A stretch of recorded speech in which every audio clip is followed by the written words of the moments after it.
Welcome to our webinar series for professionals. Before I just let you take over and do your presentation, I'll just remind people of, obviously most of you know me, but for those of you who don't, I'm Anne-Catherine, one of the co-founders of Nordic Labs and DNA Life. And just a quick reminder about our event in London that we have in the middle of November. Please look out for emails and sign up and join us so that we can have some fun there. And then the more like free and fun stuff, we have the DNA Gut that we have just launched. And on the 2nd of October, so next week, we will have a webinar here again, where Helen will be joining and telling us all about genetics in relation to gut and functional medicine and tight junctions and inflammation and what have you, a teaser for that to see if that's something that you can use in your clinical practice. So as always, you can ask questions in the chat. I'll take note of them. And at the end of Dr. Coetzee's presentation, I will then take up some of the questions there or open up for a discussion between him and myself if there's no questions. But chat with each other and reach out to each other and connect, because that's also what this is about. And then, Dr. Coetzee, thank you for joining. And good job you picked up your phone, or at least that I had the right number, so that we could do some quickly reactions here. So, but we can see your slides, so we're excited to hear what you have to teach us in regards to organic acids and the organic acid test from Diagnostic Solutions. Excellent. Well, thank you for inviting me, and it's good to be back, and I look forward to being there in November. So just as a point of interest, today's lecture is going to be more the basic 101 of organic acid testing and metabolomics testing, why we should do it. I think a lot of practitioners are intimidated by this test sometimes because they might not have been exposed to biochemistry for, a couple of years, or they sometimes try and go too deep into the minutiae of these tests, So I just wanted to preface this presentation by telling you that I'm not a molecular biologist. I don't work in the lab. I've been in clinical practice for about 24 years or so, and I've utilized organic acids and metabolomics testing in my own way very efficiently, because I sometimes think, again, that people try and make too much out of this test and get too intimidated by it. So hopefully this presentation today will give you kind of an understanding of the baseline of organic acids. I want to go a little bit into the history of organic acids, why it evolved, some of the key factors in organic acids and metabolomics testing that stand out to me that I think would be very helpful for the average practitioner to utilize or integrate in their practice. Okay, so I'm going to start by saying this, that organic acid testing and metabolomics testing is a little different from GI testing or any kind of genomic testing, because it's really a puzzle, right? And the way I kind of look at it is the patient is the puzzle. Like you can see the little picture of the Big Ben there in the background, and that's the puzzle, that's the patient. The organic acids and the testing of organic acids and metabolomics is more the pieces that you put that puzzle together. Now, all of you understand that you can do puzzles many ways, right? You can build the border, you can build one of the pictures. So there's many ways to skin the cat. And that's what I think people sometimes don't get with organic acid testing, is that there is no just one way to go about it. You have 5 or 6 categories in this test that's investigating everything from microbial spillover to mental health, to mitochondrial function. Where do you start? How do you determine which point of interest is most important for you as a practitioner? And that's where the patient comes in, right? So I think a lot of people try and look at these tests and try and find answers. The answers of these tests lie in your patient's symptoms, right? So you always need to build a symptomology and find the answers in the test. That's very important delineation that I think a lot of people miss when they do this kind of testing. All right. So let's talk about the optimal health continuum. I know that we're all doing this. Again, this is a 101 course, so I want to do the refreshers from the base up. So this presentation today will be best for people that are somewhat intimidated by organic acids, or they don't want to use it because they don't really know what it means. For the very advanced practitioner, I think the presentation in London would probably be more applicable to you, because I will go deeper into every analyte and talk about some case studies, related to organic acid testing. But it wouldn't hurt just to kind of do a refresher for yourself as well with this. So if we look at this, in the left side here, just let me know if you guys can see a cursor. Can you see a laser pointer at the moment on the screen? Yes. Okay, great. Okay, so what we all know is modern medicine is obviously very focused on the disease state, right? Everybody always wants to know what diseases they have, and that is completely the paradigm of Western medicine that we are all kind of not fight against, but kind of moving away from. So this is where functional tests play a role, right? We are not investigating disease, we are investigating optimal health rather than the discovery of disease. So obviously all diseases have a, let's call it a starting point that isn't immediate, right? That is a very progressive thing over time that happens before you get into a disease state. And this is clearly where all these functional tests come in, like your GI map and your genomic testing and metabolomics and organic acid testing. And I think that is sometimes missed. A lot of patients that come to us that go to medical doctors that are not in a disease state because there's no disease presence in CBC or standard testing, then we start doing functional testing. But the problem is that we do run a organic metabolomics or an organic acid tests when a person comes to us in this state between kind of the disease and what I call the limbo state. Then we give them some nutraceuticals and dietary and lifestyle stuff, and then they start feeling kind of more towards the optimal state, but then they don't retest. So a year later, they come back in, and this bidirectional arrow is taking them back to the disease state. So what I'm trying to say is that organic acid testing to me is literally the test that you should be doing on all your patients once a year, whether they feel healthy or don't feel healthy, because it's going to give you that relationship where exactly they lie between disease state and optimal state. Because, believe it or not, an organic acid test is specific but also non-specific, right? It's not really telling you that the person has a B6 deficiency, but it's indicating that there might be a B6 insufficiency, right? So taking consideration, again, what is really important, I think, for everybody on this call is to really get to know symptoms as they relate to nutritional deficiencies. So you need to have somewhere, and I'll provide this at the conference in November, I've created a manual and a booklet for you folks when I get there that actually explains all the symptoms of every vitamin and every mineral deficiency so that you can make more sense, out of this particular test. Okay. So when we're looking at organic metabolomics or the organic acids profile, and obviously the organic metabolomics has a couple of extra markers in it that we will touch on very deeply at the conference. But why do I do these tests? Why specifically do I get either an organic metabolomics or organic acids profile? Why do I do it? What are the conditions that I'm trying to focus on? So any patient that has any state of energy fatigue or drive, any patient that has moderate anxiety, depression, and stress-related symptomology, now that does not include heavy trauma like sexual trauma or something like that. Any person that's indicating some detoxification issue, any person that might have some indications that there might be issues with vitamin C and collagen relation. The basic bloating, gas, and general GI issues, which I'll get back to in a second. Sleep and circadian rhythms, and general chronic conditions. So, I mean, think about that. If you think about all those, that's probably about 70 to 90% of every patient that we work with in our office, right?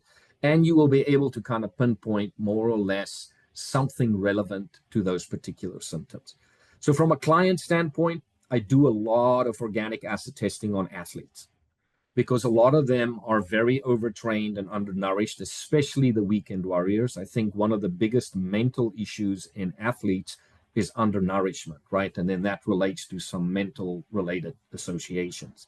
So when athletes work with me, because I have a background in psychology as well, when they work with me, I generally find that there's a nutritional deficiency or insufficiency that drives more of the mental health status. And this is very applicable to the weekend warriors that we see people overtraining on the weekends because they do full-time jobs, they exercise 7 days a week, and that 90% of the time not eating enough food to compensate for that level of exercise, and then there's no recovery, right? So it's a really important patient base to look into.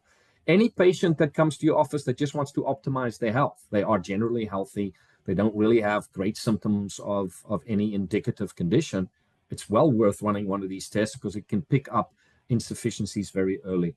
I believe that running this test after people have done surgery or they're coming in recovery from chemotherapy or those kinds of treatments, it's very helpful to look at this because it is going to indicate your mitochondrial insufficiencies that come from some of those surgeries and medications. Weight loss and weight gain is clearly something that you can look at. And as I mentioned earlier, I really like doing this as an optimal health test with all my patients once a year. And it's affordable. So let's look a little bit at the history, okay, of organic acid testing, kind of where it came from, and I'm going to go way back. So if we look at the antiquity until the 17th century, examination of urine was a very primary diagnostic that was used. And in those days, it was called a uroscopy. And this is really the precursor to modern metabolic testing, right, way back in that era. And what did they do in those days from a method standpoint? They were kind of looking at the color and the clarity and the odor, and they were even tasting it, believe it or not. That was a very common practice by physicians to actually taste the urine to determine if there's something indicated. They then used this little flask called a medulla that they could kind of investigate the sediment and the foam buildup in it, which we now know as maybe the Buffy coat. And this was, utilized in Mesopotamia and ancient Egypt and Greece. And it was always seen as kind of like the investigation of the window into the body. And if you go back in some of the history, you can see that the Hindu physicians, they were always the ones that were kind of looking for the sweetness in urine. So that was kind of the precursor to determining and discovering diabetes mellitus.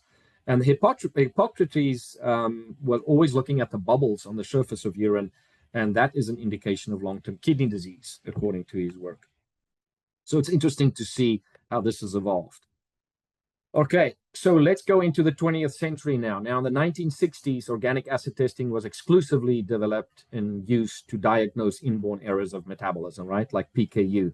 And then as it progressed, we started to realize in functional medicine, but we can kind of use this as something that could be, I'm sorry if my screen's coming up here, that we can use this as something, for maybe investigating non-genetic issues like gut dysbiosis or nutrition deficiencies or microbial overgrowth, which to me is an interesting indicator when you're looking at organic acids, right? So you do have this microbial spillover in urine, and it's very indicative if a person might need to do a further investigation in stool testing, right?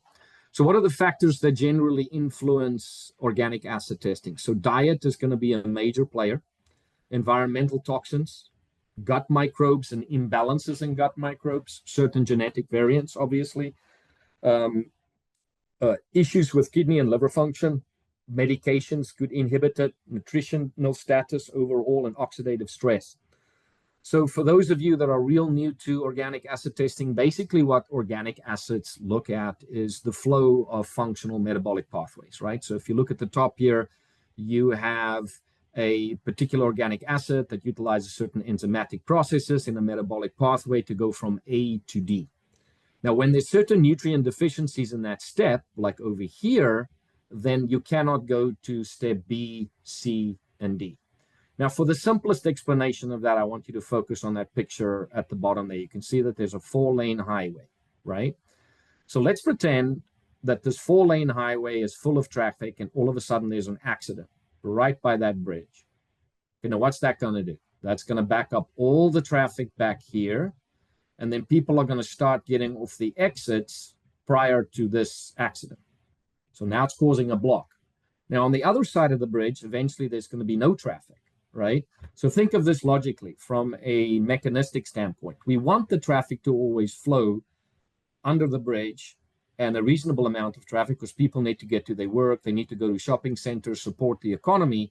But if there is a block there for an extended period of time, it affects everything. People can't get to work on time, there's no productivity, they cannot get to the shop. So it's pretty much the same thing with organic acids if you look at them in the step-by-step process. Like for instance, in the Krebs cycle, if there's one block, it can block up everything to the top, and then obviously reduce the functionality, as it goes to the bottom of it.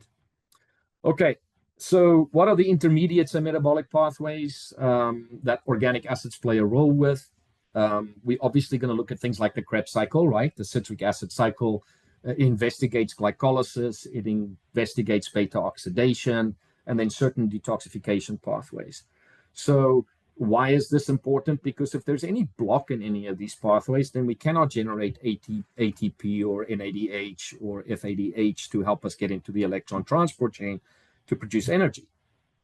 So if we focus on the energy production side of things, the thing that I think is very often overlooked are short-chain fatty acids, right? So we're talking about short-chain fatty acids a lot, especially if we're talking about the microbes in the gut. And one of the biggest producers of acetic acid and propionic acid is the fermentation of dietary fibers. But one specific strain of bacteria, Akkermansia, plays a massive role with that. So Akkermansia is one of the biggest producers of acetic acid and propionic acid, and they actually activate certain receptors on some immune cells as well as the epithelium in the gut called GPR41 and 43 that help us with several immunological activations and also helps us produce endogenous GLP-1s, right? So there's a very deep connection between the short-chain fatty acids in the organic acid category and how that affects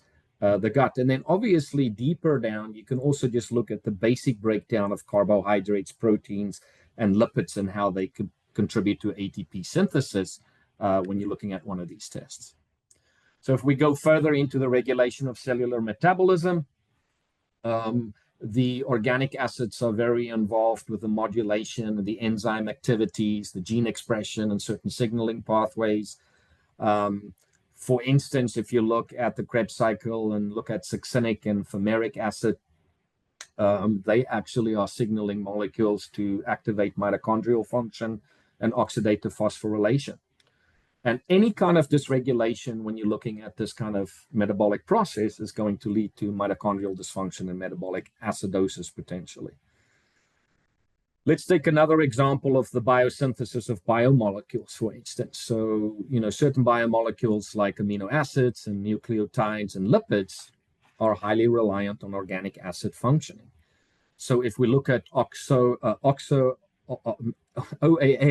oxaloacetate, that's converted to aspartate. And if you remember, looking at standard blood work and you look at transaminase like AST and ALT, that's one of the steps that's really relevant in that conversion. So it has a lot of intricacies and overlaps with certain and many metabolic functions. If we look at malonyl CoA, that could be a building block for fatty acid synthesis.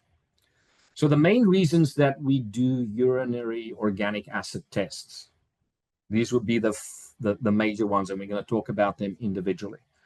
We want to determine inborn errors of metabolism. However, that is not really what our category of professionals do, right? We're more into the rest of this.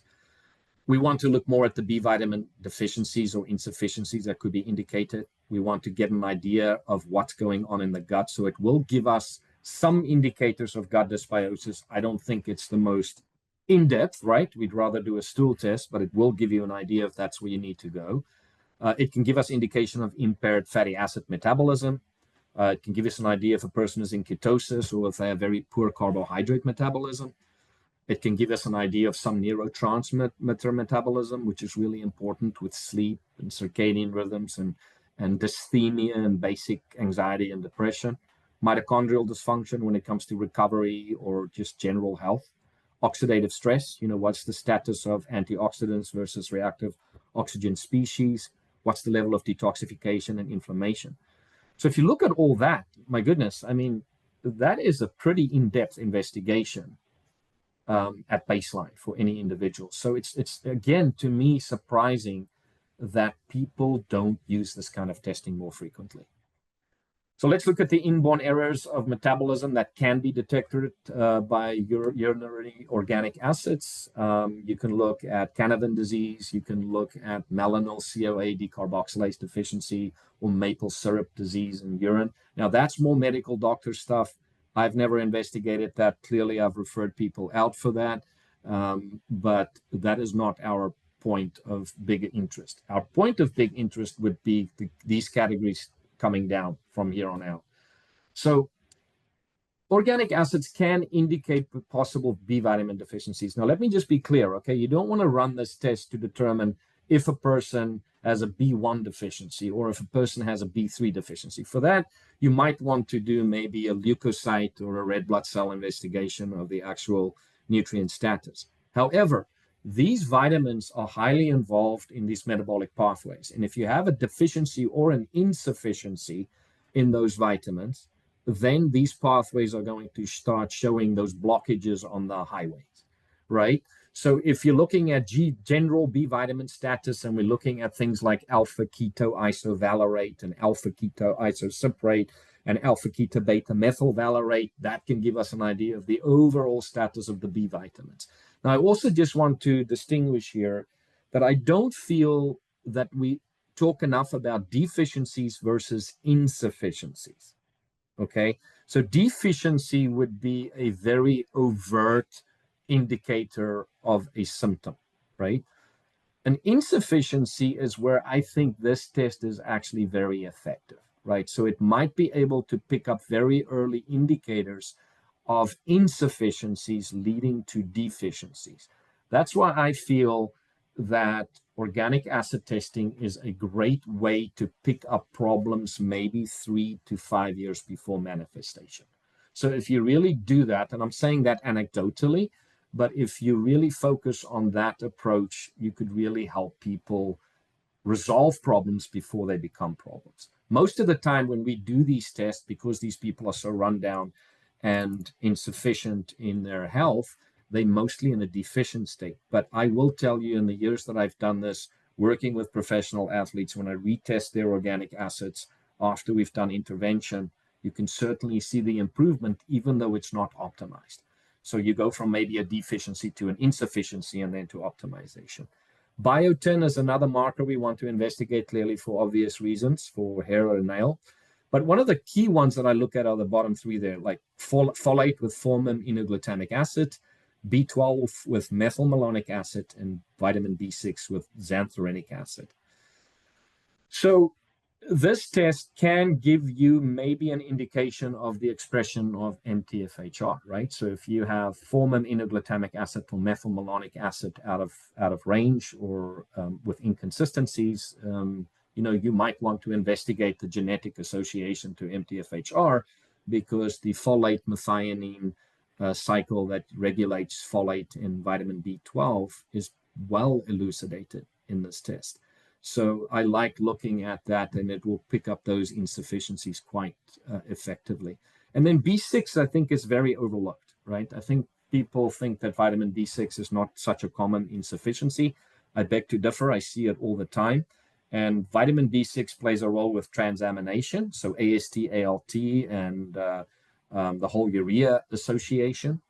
But in addition to that, it also helps build proper red blood cells, and it's very involved with neurotransmitter conversion of tryptophan to serotonin and tyrosine to dopamine. So that is something that I see consistently, and I work with a lot of anxiety and depression cases, so I see very consistent output in that category. Now, does that diagnose the condition? Absolutely not. I'm just telling you that it's giving us, general associations. So the category that I really like about this test that drives me to further investigation, so if I see dysbiosis indicators in a urinary organic acid test, I'm generally going to make some recommendations to do further investigation, right? So general bacterial overgrowth, there are several markers that we can look at: benzoate, indican, phenylacetic acid, hydroxyphenylacetic acid. There's so many of them that we can investigate that can give us a general idea if there is some dysbiosis in that person's GI tract. Lactic acid bacteria overgrowth is really interesting to look at, because as we are looking now in more research, we've discovered that certain Clostridia species like Anaerostipes cacae plays a major role in that lactate regulation. So this could be a great way to integrate some of your interventions by looking at that level of overgrowth. And then other more, let's say, pathogenic or opportunistic clostridial species, 3,4-dihydroxyphenylpropionate could be a great indicator. And then for yeast overgrowth, a lot of people would argue that organic acid is a more accurate way to pick up yeast and candida issues, maybe compared to a stool test. Impaired fatty acid metabolism, reason number 4, really important one to look at. The main markers here would be adipate, ethylmalonate, and suberate. There are other indicators there, because these 3 would really give you an indication of carnitine and vitamin B2. So carnitine is highly involved with something called the carnitine shuttle, which is how we get a fatty acid from the outer mitochondria to the inner mitochondria to beta oxidize it. So this section of the test can definitely give you an indication whether there is inhibiting factors playing a role there, and maybe you need to consider carnitine, because carnitine is kind of the mechanism of transport, right, of that fatty acid to get into the mitochondria. And there's several steps, but you need to have the ability to do that efficiently. So the population that you will see a lot in this category with impaired fatty acid metabolism are neurocognitive. So you'll see it a lot with autistic spectrum children. You'll see it a lot with ADD, ADHD, because a lot of those people have issues with beta oxidation. And that's just, again, an anecdote from clinical experience and what I've seen in the case publications over time. So the cool thing that we can look at also is ketone bodies, right? So, acetoacetic acid or beta-hydroxybutyric acid. Those 2 indicators are normally going to help us to understand if a person has ketone bodies. Now, why could that be valuable? Well, how effective is the person's ketogenic diet, right? So if a person is on a ketogenic diet and you want to investigate the effectiveness of that person's ketogenic diet, you want to look at the beta-hydroxybutyric acid, and that's going to give you an indicator. That's kind of from a positive standpoint if you want to be on a ketogenic diet, right? There's debate maybe whether you want to or not. The other side of these ketone bodies is when people have blood sugar dysregulation or dysglycemia, and you see elevated glucose in an organic acid test, and at the same time, you maybe see beta-hydroxybutyric acid or ketone bodies being dumped, then you might be dealing with a person with advanced hyperglycemia, right? So I've picked up several cases where you can pick up early indicators of blood sugar dysregulation in these tests and then refer out for further investigation. But when a person is not in ketosis and you want to investigate maybe if they are utilizing, some of those carbohydrates properly, it's well worth looking at pyruvic acid and lactic acid, because that's part of something that we call a Cori cycle, which can also be a great indicator of the effectiveness of carbohydrate metabolism.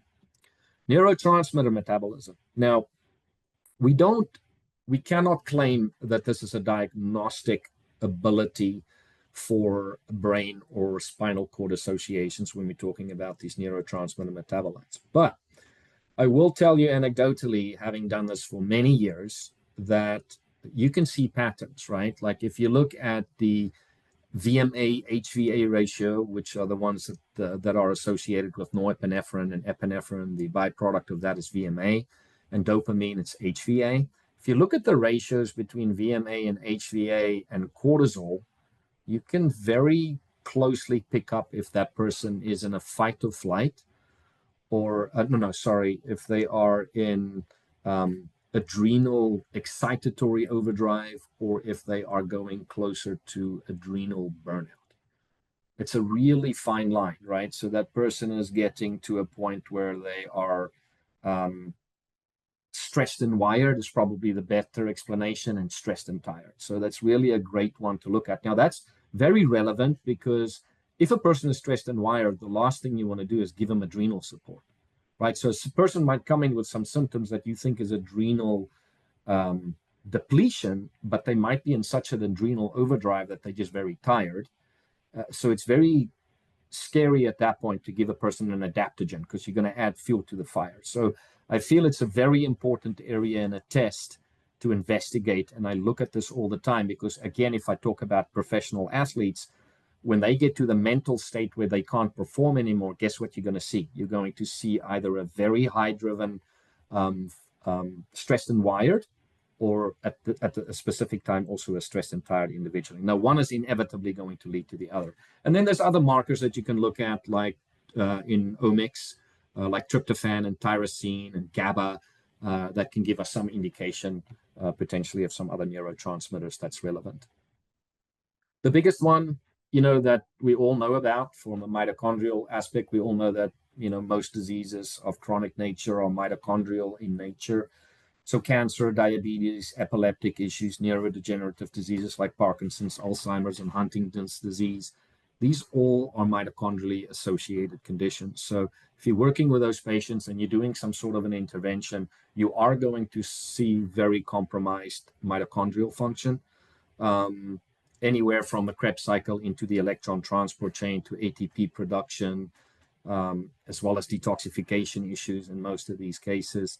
So you could really, even if those conditions are not clearly reversible, you can maybe see if you're making any progress by intermittently retesting. So this is part of the handout that I would provide at the main conference for you. This is something that I developed many moons ago. And by the way, since my last presentation with you, this manual has even got bigger and thicker of interpretive information. You can see that we have the Krebs cycle here, right? And I know this looks very intimidating when you look at it, but when I go through this in London, you'll see it's not that intimidating. What I wanted to do here is I wanted to show you every nutrient, every vitamin, every mineral involved with the steps in the Krebs cycle. So you can see iron, glutathione, copper, and vitamin C plays a role here, right? CoQ10 plays a role there. Vitamin B3 and magnesium plays a role there. But also look at these, right? So we have fluoride, mercury, molybdenum as inhibitors. So you can sometimes have a heavy metal that's putting a block on it as well. So let's say a person has a block in this area when you're looking at this at the test, you might not just have a nutrient deficiency, but you might have some sort of a heavy metal inhibiting that. Now, this is exactly why I'm saying why a lot of people might think that organic acid testing is not the most accurate, because it's not telling you if you have a fluoride or a mercury problem. I know that, but it's telling you where to go, right? It's telling you where to investigate. And there is no test on the market that can give you this much information to go further investigate and complete your puzzle than any test on the market, right? Is just testing you for mercury or fluoride helpful to understanding an entire person's health, or just doing heavy metals? No. But this test can tell you if you should go do a heavy metal test with an individual. This is the electron transport chain that obviously comes from the citric acid cycle. Just look at the amount of nutrients here, folks. B2, selenium, vitamin E, taurine, melatonin, B1, zinc, B12, B5. And if you go look at the statistical averages of individuals in the world currently, and let me just reiterate that insufficiency will drive inconsistency here. You do not have to be deficient to have issues in this area. You can only be insufficient, and you will already start showing indicators in the test. So again, there's nothing that picks up more information earlier than one of these tests. So oxidative stress, we want to look at the free radicals and the unstable atoms and the things that steal electrons from healthy cells that cause cellular damage. So we can pick up some glutathione indicators by looking at pyroglutamic acid, CoQ10 with 3-hydroxy-3-methylglutaric acid. So we can pick up some of these intermediates in the previous picture that I showed you, the electron transport chain where CoQ10 plays a role, or the Krebs cycle. You can start putting those pieces together. And one of my favorite markers on the organic acid and metabolomics test is 8-hydroxy-2-deoxyguanosine, which is looking at any kind of potential DNA damage. Number 9, what about toxins in our body? When we go from phase 1 to phase 2 detoxification, organic acids are very related to detoxification and liver and kidney functioning. So we want to keep our eye on several markers that could look at liver enzyme functions like glucarate, antioxidant synthesis like alpha-hydroxybutyric acid, overall detox, sulfate, ammonia clearance, orotate. And if you're working with the ADD, ADHD, autistic population, you definitely want to look at that, and then xylene exposure. So it gives you a nice little picture of urea from ammonia to urea clearance. It gives you a decent picture of some potential association to toxicants in the environment. And then finally, inflammation is kind of indirectly also correlated to this test, and I'll show you a breakdown of that by looking at the kynurenine to quinolinic acid pathway of tryptophan, because it can give us a neuroinflammatory or a healthy picture. So if you look at this, you can see that, and this is something you can pick up on an organic metabolomics test, right? Because it actually shows you kynurenine, kynurenic acid, quinolinic acid, and then it clearly doesn't show you that, but you can look at 5-HT for serotonin conversion. So basically, the natural pathway for us with tryptophan is tryptophan converts to serotonin and then to melatonin, right? And that is supposed to give us a neuroprotective pathway, which helps with sleep, circadian rhythms, positive outlooks, resiliency to stress, and good memory. However, if tryptophan goes down the wrong pathway, and what triggers that? Inflammation, right? Interferon gamma, interferon alpha, tumor necrosis factor alpha, interleukin-1 beta, interleukin-6, all these cytokines would drive an enzymatic process where tryptophan converts to kynurenine by virtue of that enzyme there, endolamine 2,3-deoxygenase. So this step right here is converting kynurenine down in the quinolinic acid pathway. You can see that on an organic acid test. What is this going to correlate to? A neurotoxic pathway. People are going to have a depressed mood. They're going to be irritable. They're going to have resistance to stress. They're going to be poor sleep and poor in concentration. So guess what else you're going to see? They're going to be in that VMA, HVA cortisol issue, as well as elevated quinolinic acid. If you have elevated quinolinic acid and that VMA, HVA cortisol issue, you're dealing with a very stressed out, inflamed individual on a neurocognitive level. So any of the neurocognitive associated conditions very involved with that. Now, what drives this most of the time? Most of the time, it's gut dysbiosis, right? Most of the time, it's an imbalanced gut from the microbiota that's driving this level of inflammation that then has this effect. So you can really get a very intertwined picture. If you're doing an organic metabolomics test and you're looking at tryptophan, we can kind of get an idea if maybe this pathway is effectively working, which kind of ties into what I said on that side. Current uses of organic acid tests, as I said, chronic fatigue, general digestive disorders, folks. It's not pertinently indicating it. As I said, neurological and mental health issues, metabolic disorders, nutritional deficiencies, athletic performance, and mitochondrial disease.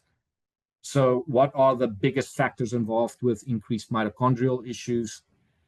Oxidants leaked while ATP is produced, aging, genomic susceptibility, toxic metals, which you can kind of pick up in some of those blocks, right? Persistent organic pollutants, prescription drugs, and alcohol. Probably the most overlooked driver of a messed up organic acid test is people that abuse alcohol. Because if you abuse alcohol, you're going to deplete all your B vitamins. If you deplete your B vitamins, your entire Krebs cycle and mitochondrial section is a mess. So if you wanted to use this test and effectively evaluate the efficiency of it, run it on alcoholics. I can assure you that you're going to see Krebs cycle issues. So all the pathways that it looks into, right? And there's more, but I wanted to kind of elucidate the most important ones to you when you're looking at an organic acid metabolomics test. So it's going to look at some of the markers in the urea cycle, okay? It's looking at the folate methionine cycle. Now that folate methionine cycle is clearly where we have folate handing off the methyl group to B12. B12 puts it in the methionine cycle, and that's correlated to homocysteine. So you got this whole intertwined connection. The Krebs cycle, as I spoke to you about, going into electron transport chain. Beta oxidation, this is where we spoke about carnitine and B2 with those beta oxidation indicators. To the right side here, we have the Cori cycle, lactate to pyruvate, pyruvate to lactate. How efficiently is that working? Several factors involved with that. It could be microbial overdrive, lack of certain anaerobes that break down lactate, or alternatively a B2 deficiency. And then the one on the left side is one of my favorites. This is the gamma glutamyl transpeptidase cycle. So this is the thing you see on a test, GGT, right? Or GGTP. That is a ectoenzyme that recycles glutathione, basically, and the glutathione is the molecule that takes the amino acid into the cell. So it's very, very helpful to get antioxidant status by looking at your GGTP marker in this test. So just as a quick summary, what else can we find from the mechanisms of action from organic acids that influences a lot of cellular signaling pathways? In this particular case, you can see that it's involved with intracellular signaling like gene expression, cell proliferation and differentiation. Certain alpha keto acids derived from branched chain amino acids activate mTOR as one. Some epigenetic modifications are involved. Now, here's an interesting one for you as well. So butyrate, as we know, which is that really important short-chain fatty acid, and that's a very interesting topic, right? If you start looking at short-chain fatty acids, and especially if you tie this into GI map testing, right? And you can go look at Akkermansia, Faecalibacterium prausnitzii, and Roseberia species. Those anaerobes are really vital to produce propionate, acetate, and butyrate. But the more I work in this field and the more I dig into the education in this field, the more I realize how important butyrate is. Right, so if you just look at butyrate and what it does and the amount of immunological and gut healing and gut permeability associations it has, it also assists with a lot of inhibitor factors like the HDAC activity, the histone deacetylase enzymes. And when you have this activated, this leads to the upregulation of genes that helps with cycle regulation, apoptosis, and immune responses. So this is not a direct indication of butyrate, but it can certainly give you an idea of maybe you need to go down that test to go look at those anaerobes and the other intake of resistant starches and polyphenols and things that feed those microbes in order to assist. Something that a lot of people don't understand about organic acids, that they actually have antimicrobial ability. So they have antimicrobial ability against certain pathogenic microorganisms. For instance, just something as simple as acetic acid, right, which is basically vinegar. It's an antimicrobial to E. coli and Salmonella. So not that I'm saying that we're going to use this test for that reason. I'm just showing you the power of organic acids, right? Here again, the short-chain fatty acids that we spoke about, acetate and propionate and butyrate, for ligands for G protein coupled receptors. Why is that important? Because that modulates immune function, inflammation, and gut barrier integrity. So finally, if we're looking at an example of these tests, if you haven't used them, maybe you've used them a lot, what test in the world are you going to have that's going to look at metabolic processing, amino acid metabolism, the B complex vitamin, sugar intake, meat intake, plant components, B6, everything that we spoke about, tells you about stress and mood, tells you if there's interest in toxic impacts and microbial metabolites.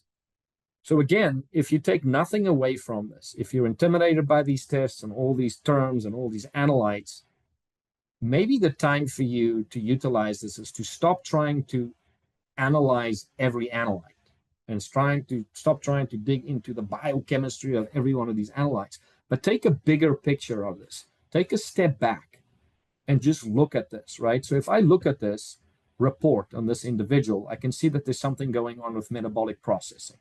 So what are my questions going to be to that patient? Well, how's your energy level, right? How's your recovery, after you exercise? Do you have early indicators of metabolic syndrome, non-alcoholic fatty liver disease, or blood sugar dysregulation? That's what this is indicating. Amino acid and protein metabolism. Hey, are you unable to build muscle? Are you unable to hold on to weight? Are you unable to lose fat? There's connections there, right? Nutrition, the B vitamins. Again, that ties to the energy and the mental health side of things with the stress and mood. Toxic impacts. It's not going to tell you exactly what you're toxic to, but it's going to tell you, hey, maybe you need to investigate mold, or maybe you need to investigate the amount of plastics that you're taking in your diet. And that's not for us because we don't live that way mostly, but our patients do. right? So it really gives you an incredible wide spectrum investigation without being so specific that you can lay your finger on and saying, you definitely have a vitamin B2 deficiency. You want to be careful going down that road when you're doing these kinds of tests. Now, if you really want to validate that, maybe you go run a B panel on that person's RBCs. But to me, there is no better panel to look at the overall health of individuals once a year by looking at this. And here's the interesting thing. Even after I work with patients for 2 to 3 years, and I run this as my functional review once a year on every patient, just like a medical doctor does a CBC, I have never seen a patient in green in every category ever. So this brings me to the validation of my theory, which is just a theory and a hypothesis, that it's impossible to optimize this because of the amount of toxicants, stress that we're exposed to. But this is a great thermostat to measure your health over time. And then finally, as you all know, traditional medical tests always look at, small percentages of where disease lies. Clearly, these kinds of tests are looking at more of the percentage and the quintiles at 20% and 80%. So optimal is kind of more in the middle, right? So this is going to give you a little bit of a parameter of investigation to help people not get to that disease state. And this gets back to my first slide, right? This is limbo state right here. This is disease state. This is optimal state. This is where we need to try and get everybody to be as consistently as possible. All right, well, that was it. I want to thank you guys for giving me the opportunity. I'll open it up for Q&A now. And again, just at the conference in London, I'm clearly going to go a lot deeper into each individual analyte. I'll give a lot of case study examples. I will provide everybody at the conference through the team at Nordic Labs our new assessment manual, which is different from Diagnostic Solutions. I work with them, but I also work separate from them. I developed this with my team for assessments for our Spotlight version of metabolomics in the United States of America, and I'll be happy to share it with you. It's basically a manual that will tell you that beta-hydroxybutyric acid is associated with this in symptoms and these interventions, and it's a lot deeper than the traditional reference guides. And then again, I think we're going to have breakout sessions of case studies. So I'll turn it over to you to open it for Q&A. Q&As. So thank you, Oscar, for a very good presentation. I really like it when you present because you also just bring little clues in from your clinical practice. And just behind the scenes here, I've been chatting with some of our practitioner support people, and they were like, we like this as well. So thank you. Feedback has been good. So one of the questions that often comes up when we're testing in regards to, so let's say it's the first time you see the patient, they're taking a multivitamin, they've been doing that on off like throughout for some time, and now they have to do this test. How do you advise them in regards to the supplements that they're taking, in regards to getting a baseline, or how, please advise? That's a really good question, and it probably has two answers. Now, I'm going to tell you me personally, right? So depending on what it is, right? If it's a multivitamin or some reasonably benign kind of supplement, right? I actually tell people not to stop using it because I want to see how effective that vitamin is working for them, right? So I don't actually remove the vitamin if it's kind of a multivitamin. If a person is on high dose vitamin C or they're on high dose B complex or something like that, then I would clearly tell them, to try and reduce that. Otherwise, that might affect the number. But I kind of want to see the person in front of me without me altering anything. So the patient that comes into my office on a reasonable amount of supplements, so 90% of the time, I will tell them to change nothing. I run the test, I go through the test, I get the results, and I'm not unduly influenced because I don't have anything in front of me. So I will go through the test and see, oh, are you taking B vitamins? Because this is indicating that you're, pretty high in B vitamin status. So that's the way I go about this. So I want to see how effective their lifestyle is. Now, if the person, that's when they are on something consistently for the last couple of years. If a person recently just started taking a vitamin, then I definitely want them not to be on it. Super. Then, I could see that it suggests. So what I actually like about the report here is it brings in like what foods are rich in which nutrients, and then there's a suggested dosage. Yeah. So let's say you have someone who's, and I'm asking because I see that this quite often, like with B6, and I'm just inquisiting because in the EU there's been a maximum dosage of 21 milligrams of B6 in a capsule, but our patients quite often need more, as in P5P, obviously not as B6, but Right. where would you recommend, what levels would you recommend, and do you often see the xanthuronate going back just on 20 milligrams of P5P? I do if you're consistent with that. I do see that, but I don't retest, and that's maybe a question that I would throw back at your team as well. I don't really know what the standard approach is for people to retest. But for me, I can see changes in metabolomics in 3 months. So I don't like to retest prior to 3 months. I like to retest 3 months or more, and in GI testing 6 months or more, right? Because it's a more comprehensive change that needs to happen. Yeah, the thing that, talking about the B6 and the B6 overload. So some of the material that I'll provide to you folks at the conference is I also indicate the foods that contain a lot of B6, right? So I want to be able to provide that patient with more ability to eat more foods that contain B6 or B3 or B5 or whatever, in addition to potentially doing supplementation. So is it in Europe potential liability if you increase the dose beyond that level? Yeah, Because sometimes I go as high as 40, you that's know. Uh, that's what I want to hear, those clinical pearls, because yeah, it's just only allowed to have 21 milligrams in the capsule. Then it's another question if the practitioner is allowed to prescribe more than that. yeah, I, yeah. but we can of course suggest 2 capsules, and then we would come up at a higher level. So here I'm just looking for your clinical. Yeah, I will. It depends on the case and the symptoms that are related to that. But if I am looking at this test and I'm seeing xanthranic acid and pyridoxic acid completely in a messed up state, I pick up other B6 indicators by looking at glutamate, because that's an intermediate of B6. Transamination could be an intermediate of B6. If I'm picking up an overt B6 deficiency, I would do 3 times a day sometimes with a patient for maybe for a month or 2 months or up to 3 months, and then retest. Now, clearly, a lot of people are very concerned about B6 toxicity.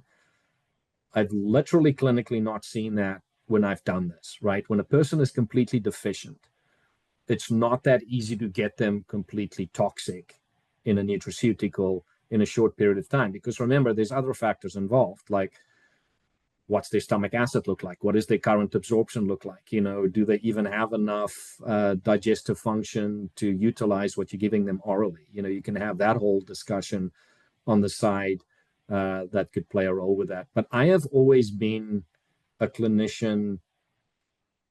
I'm definitely what you would call an aggressive clinician, right? I want to have my patients feel better. So, and I'm not saying that I'm this cocky guy that says screw everybody, I'm just going to give you whatever I think is necessary. I just want to have better outcomes for my patients quicker. So I am not scared to do higher dosing, as a general rule. But then again, we don't have the same potential legal liability that you might have on that side. In saying that, if anything goes wrong, clearly we're the profession that they would come after first, right?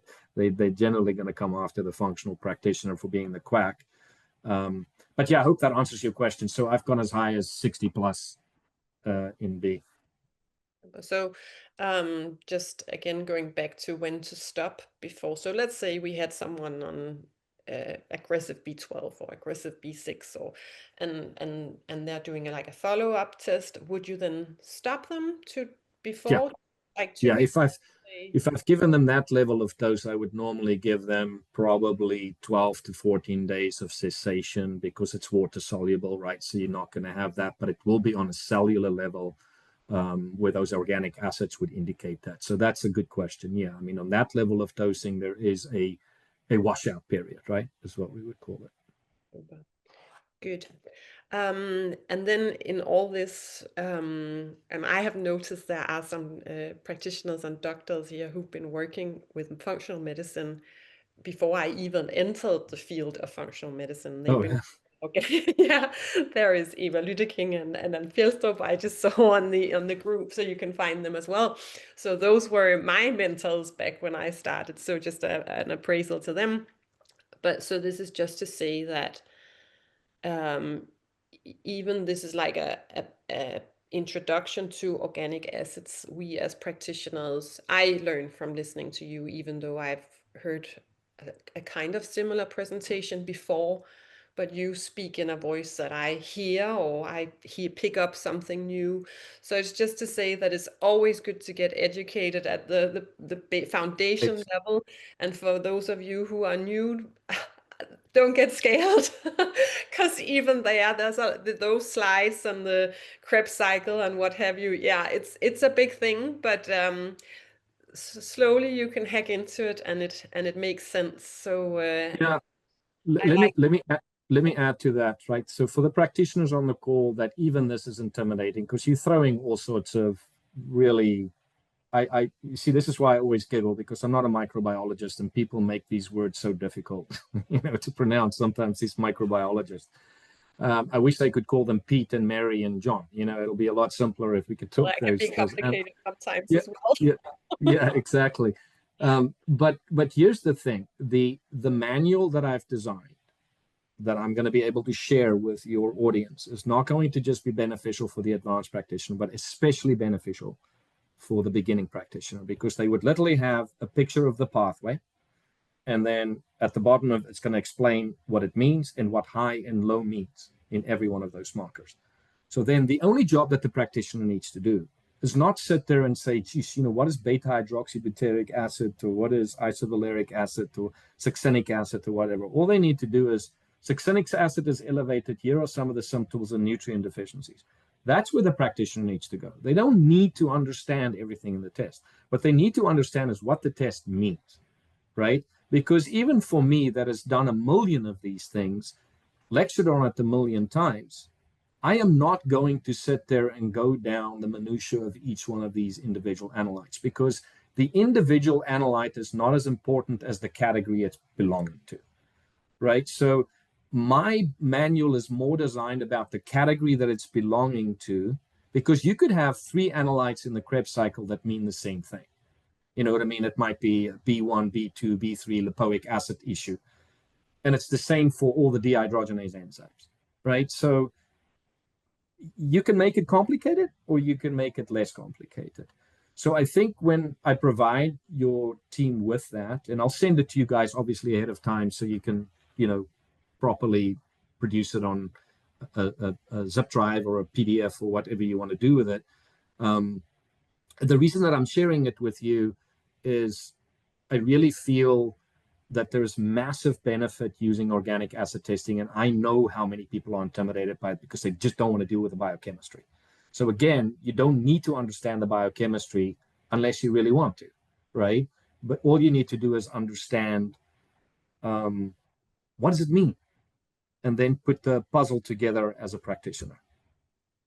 Absolutely. So, the thing, it's in patterns as well, and groups. So there's this like pattern recognition that's Yeah. always a big focus. And what I'm just gonna underline in regards to this test, that it's not just take this supplement. It's possibly take this supplement, eat these foods, but it's also, let's say, detoxification. It's also look at the environment. What are you exposed to? What's the quality of the air that you're breathing, the quality of the water that you're drinking, the quality of the food that you're eating.